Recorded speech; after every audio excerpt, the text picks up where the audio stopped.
excited about our bench. In the meantime, I will say this, again, something I'm very fortunate to have inherited, I had nothing to do with, but we have a very hard-working slate of statewide candidates right now. I don't know anybody who works harder than Josh Mandel. I mean, that guy works, I mean, it's unbelievable. You know, he's amazing. He absolutely, I think the kid doesn't sleep. I mean, you know, he's working all the time. So. Maybe not. It's unbelievable. I shouldn't have said kid. I think of him that way because he volunteered on a campaign that I ran many years ago. He's a very close friend of mine, and the sky's the limit for him. But you know, Mike DeWine is a legendary hard worker. John Kasich is all over the state, you know, carrying the message and working extremely hard. Dave Yost maybe doesn't sweat it, doesn't ooze it the way a lot of other candidates do. It works very hard. He works very, very hard, and John Husted too is all over the place. Everywhere I go, I'm picking up that these folks have been in these communities, and that is such a refreshing. Nothing worse on a campaign than if you're a campaign staffer or a campaign manager feeling like you're working harder than your candidate. And these guys keep me motivated to make sure I get out there more because I know how hard they're working. So I don't have to worry about how hard these folks are working. I know they are. I know we've got a crop of candidates that'll continue to do that. But it is not going to be about whose turn it is or who's sort of next up in line. It's going to be about who's going to go out there and show us that they can earn it, because this is hard to do. Is there any possibility in the next 2 years that our state can pass a right to work laws for the state, and also why can't we pass the showing photo ID to vote? Because we have to show it for everything else, including even a colonoscopy, which most of us don't want. So, why is it that we can't show a photo ID to vote? Yeah. You know, I'm not trying to be coy with you. I really don't know what's going to happen with right to work. I don't. I can't tell you that I know what's going to happen.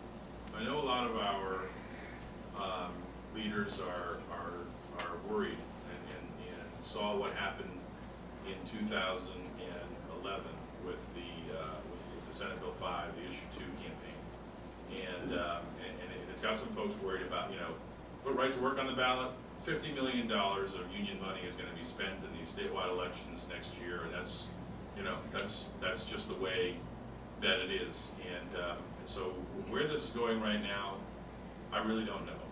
Voter ID, I think, is an absolutely perfectly reasonable thing to expect when people go to the polling place. This idea that it's a poll tax or something like that, I'm all for the language in the legislation that would say if you're indigent, you have the ability to go to the BMV and get your ID for free. But let's make sure that you are who you say you are. I mean, when you get on an airplane, the only reason they make you show your ID is to make sure that you are who you say you are. That's it. That's the only reason. Not to tell you that you're, you know, that one person should get on and one person shouldn't get on, or make some kind of judgment about you when you show your identification. It's just to say, does the name on the ID match the name on the reservation? That's all. You know, when you go into, you know, a doctor's office or wherever else that you're constantly asked to show your ID, not an unreasonable thing in my opinion. And so we have to take a serious look at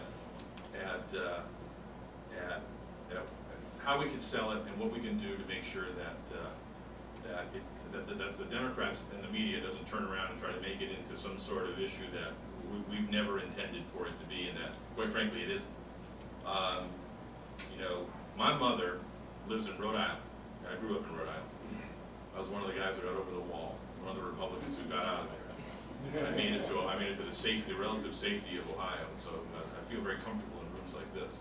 There aren't a lot of rooms like this in Rhode Island, as you can imagine. The bluest of blue states. You know who's going to win those elections every single time going in, right? Just, you know, it always happens.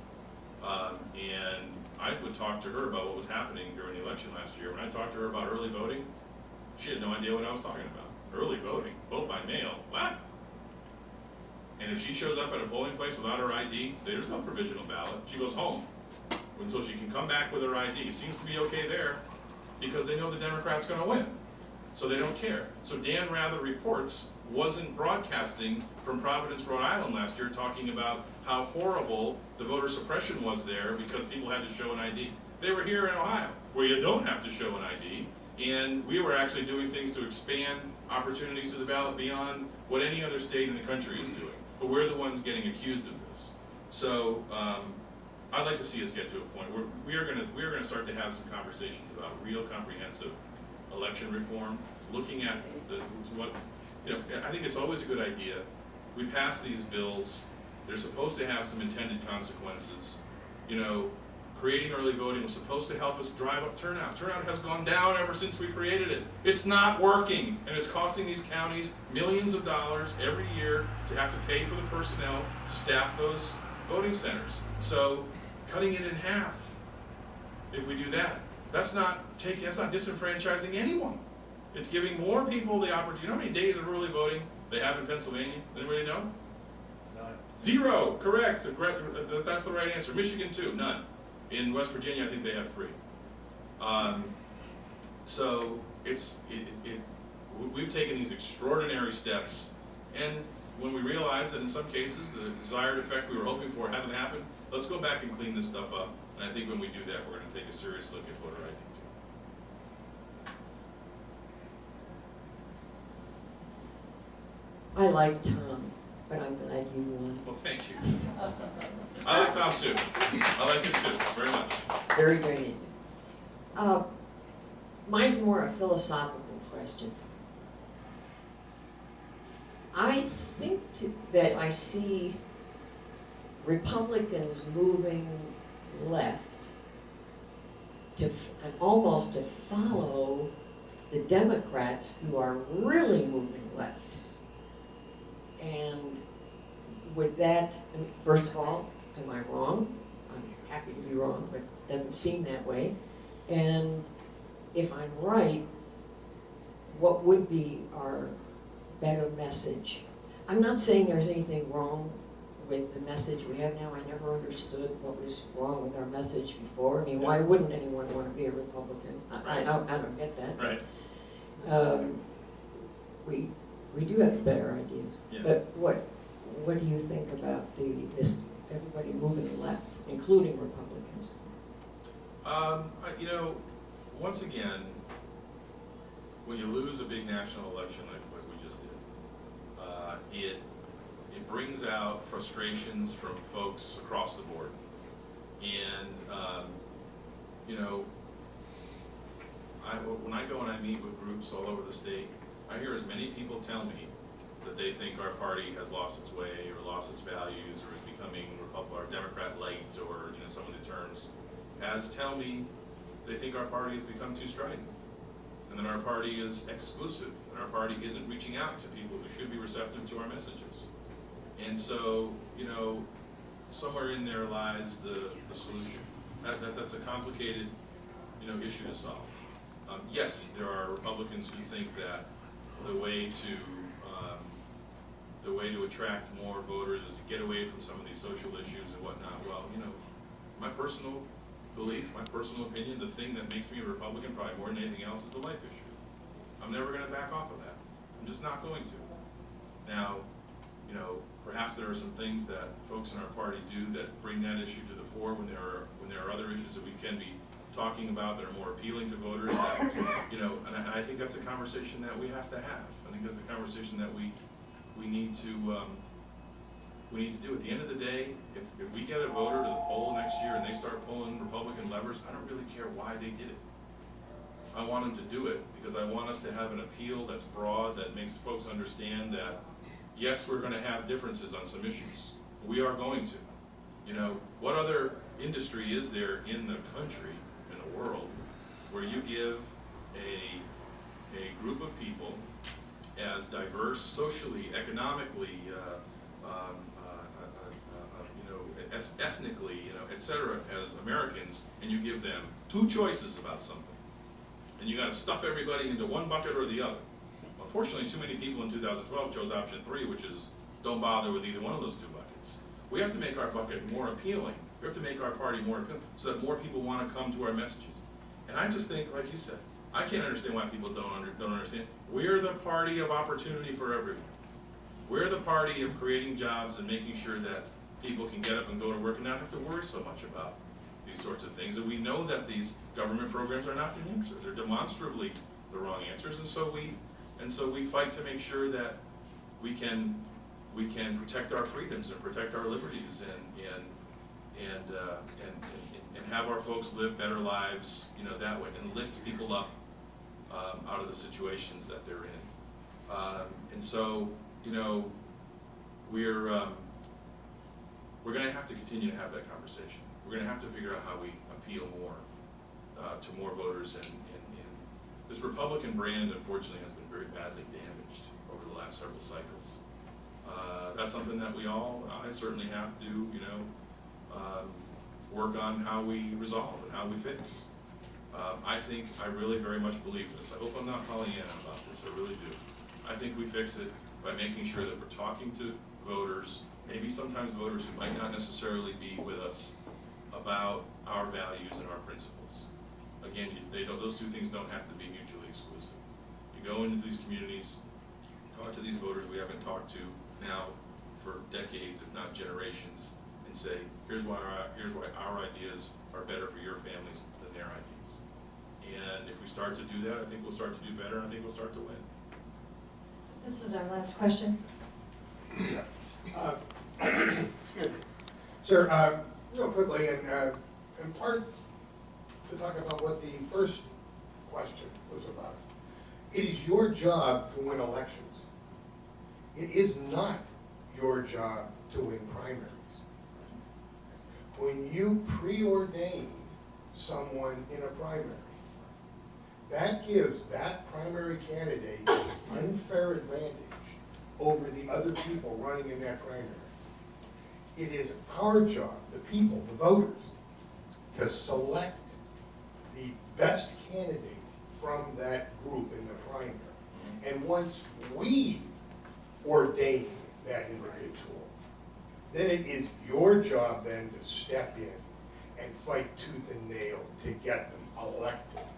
Your job starts after we do our job, not before.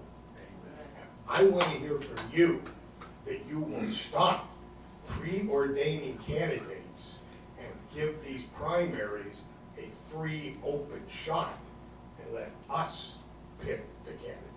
If that candidate is so good, and you're picking him because he's the best, well, if he is that good, then he'll make it known during the primary and we'll pick him. If he can't convince a bunch of Republican voters that he's the best guy, then he's not going to have much of a shot when he gets out there in an open campaign. So we don't need you to preordain him. Are you going to continue that procedure of pre-selecting candidates before a primary?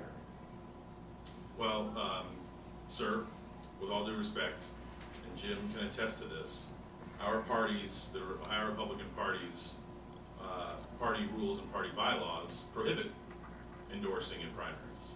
Well, you need to talk to some of your counties because it goes Now, sir, counties are a different story, okay? And this has been a tradition of, there are counties who do endorse in primaries and counties who don't.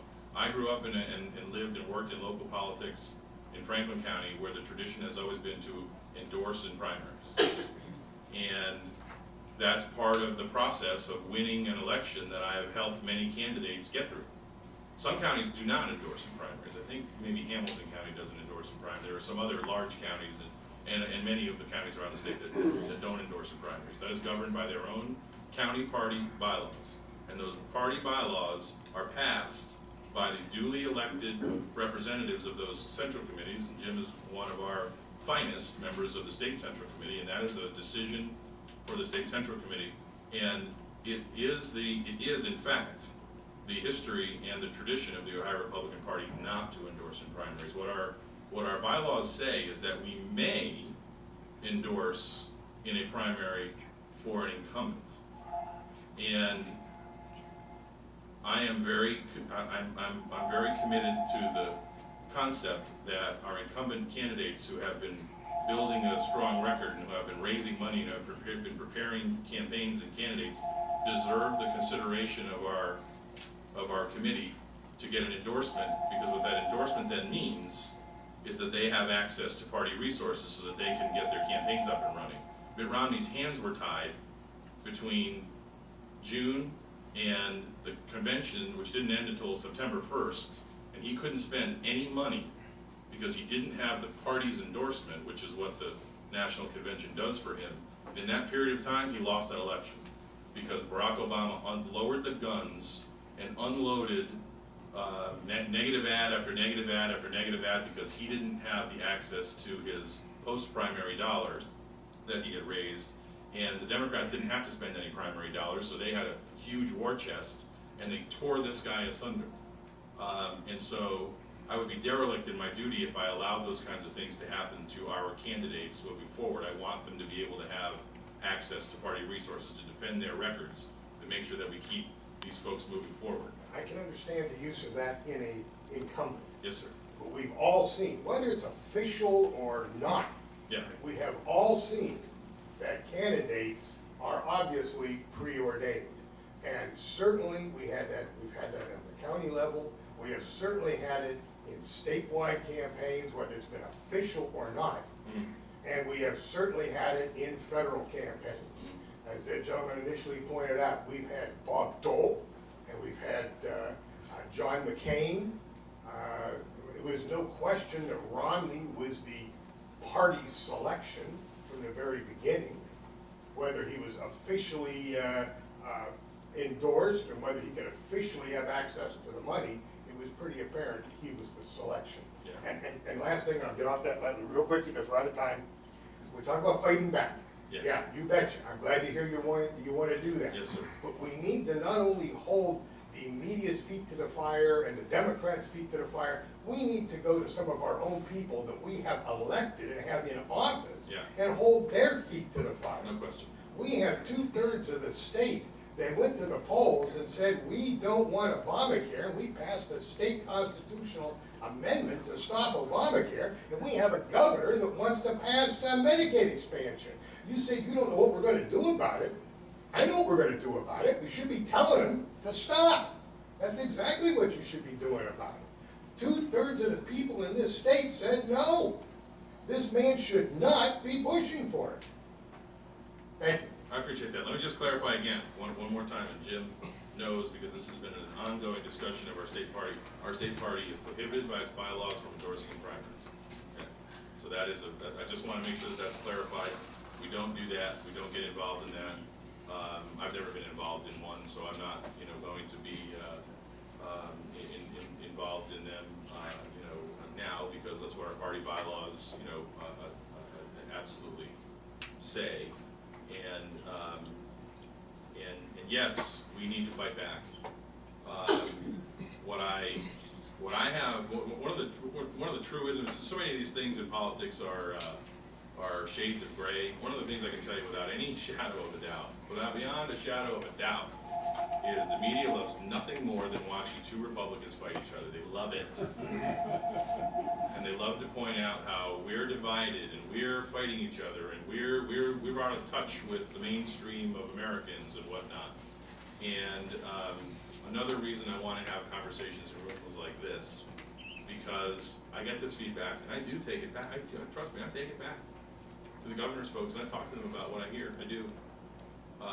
Because if we do this publicly and we do this for the Democrats and we do this for the media, it's mutually assured destruction for all of us.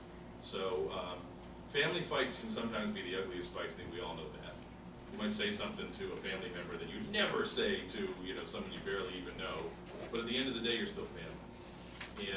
And that's how we get through these things together, and that's how we end up hammering out what the best possible policy is. If our governor weren't pushing this discussion right now, we wouldn't be having the conversation that we're having about Medicaid reform. And I'm glad we're having a discussion about Medicaid reform. And that's gonna happen in some capacity when we move this forward.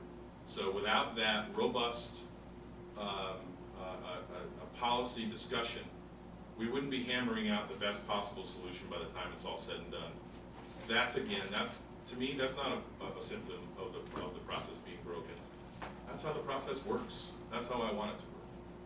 And we've got one more gentleman who served our No, nation. we gotta, it's too late, we Okay, gotta all right, stop. thank you. I just Thank you Sorry. very much. I appreciate we gotta everybody stop. for being here this morning, and Jim, especially you, for all that you do for our party and for this organization. And thank you so, so much for being here today. I enjoyed speaking with you, and I look forward to coming back again. Thank you.